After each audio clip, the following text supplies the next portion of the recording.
सबसे प्यारा। सुन लो बहुजन एक सहारा, जय भीम अपना सबसे प्यारा। सुन लो बहुजन एक सहारा, जय भीम अपना सबसे प्यारा। सुन लो बहुजन एक सहारा, जय भीम अपना सबसे प्यारा। हंस के जीना उन्होंने सिखाया है, हंस के जीना उन्होंने सिखाया, नहीं तो फिर ते मारा मारा। सुन लो बहुजन एक सहारा, जय भीम अपना सबसे प्यारा। सुन लो बहुजन एक सहारा, जय भीम अपना सबसे प्यारा। सुन लो बहुजन एक सहारा, जय भीम अपना सबसे प्यारा।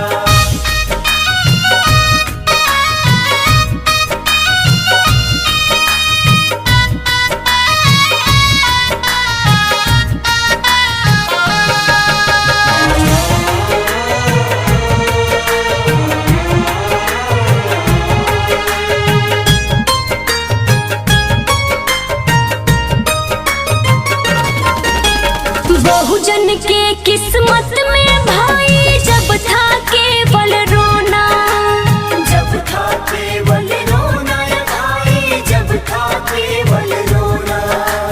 जीने का सम्मान दिलाए जीवन की सलोना। जीवन की सलोना भाई, जीवन की सलोना।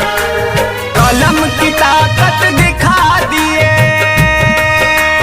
हो, कलम की ताकत दिखा दिए, संविधान लिख कर प्यारा प्यारा। सुन लो बहुजन एक सहारा, जय भीम अपना सबसे प्यारा। सुन लो बहुजन एक सहारा, जय भीम अपना सबसे प्यारा। सुन लो बहुजन एक सहारा, जय भीम अपना सबसे प्यारा।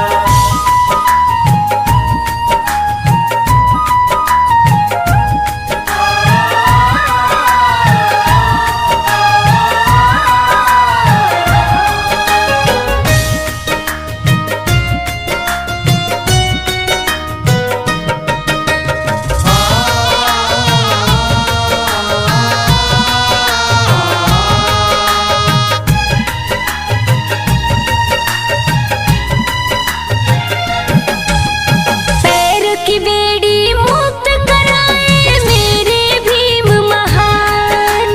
मेरे भीम महान भैया, मेरे भीम महान। पढ़ा लिखा समाज होगा देंगे ऐसा ज्ञान।